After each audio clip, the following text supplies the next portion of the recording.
Hi, boys and girls. Good morning. Hope you had a wonderful spring break and a very happy Easter. I did, and I even have a picture to show you later. I sent you um, a little note from my chalk drawings, which I haven't done since I was a kid, so that kind of felt fun. I am going to read chapter 21 to you today for Because of Winn-Dixie. After I got Otis convinced to come, the rest of getting ready for the party was easy and fun.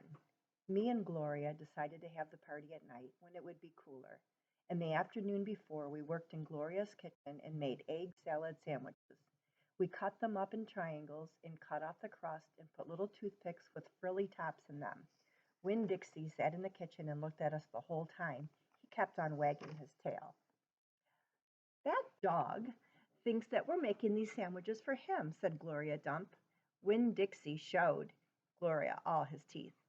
"These aren't for you," she told him. But when she thought I wasn't looking, she gave Winn-Dixie an egg salad sandwich without the toothpick. We also made punch. We mixed together orange juice and grapefruit juice and soda in a big bowl. Gloria called it dump punch. She said she was world famous for it, but I had never heard of it before. The last thing we did was decorate the yard all up. I strung pink and orange and yellow crepe paper in the trees to make it look fancy. We also filled up paper bags with sand, put candles in them, and right before it was time for the party to start, I went around and lit all the candles. It turned Gloria Dump's yard into a fairyland. Said Gloria Dump, looking around.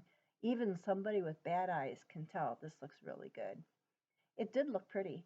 It looked so pretty that it made my heart feel funny, all swollen and full, and I wished desperately that I knew where my mamma was so she could come to the party too.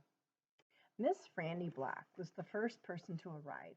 She was wearing a pretty green dress that was all shiny and shimmery, and she had on high-heeled shoes that made her wobble back and forth when she walked. Even when she was standing still, she still kind of swayed like she was standing on a boat.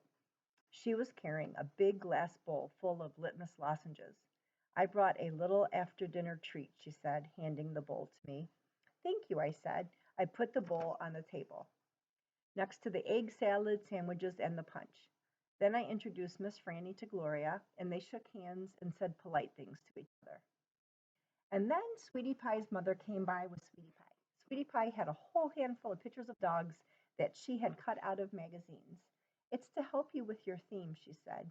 "You can use them to decorate. I brought tape too." And she started going around taping the pictures of the dogs to trees and chairs and the table. "She ain't talked about nothing but this party all day long," said her mother. "Can you walk her home when it's over?" I promised that I would, and then I introduced Sweetie Pie to Miss Franny and to Gloria, and right after that the preacher showed up. He was wearing a coat and a tie, and he looked real serious. He shook Gloria Dump's hand and Miss Franny Black's hand and said how pleased he was to meet them both, and how he had heard nothing but very good things about both of them. He patted Sweetie Pie on the head and said it was good to see her outside of church. And the whole time, Winn-Dixie was standing right in the middle of everybody, wagging his tail so hard that I thought for sure he would knock Miss Franny right off her high heels. Amanda Wilkinson came, and she had her blonde hair all curled up, and she looked shy, but not as mean as usual, and I stood real close to her and introduced her to Gloria Dump. I was surprised at how glad I was to see Amanda, and I wanted to tell her that I knew about Carson. I wanted to tell her I understood about losing people, but I didn't say anything. I was just extra nice.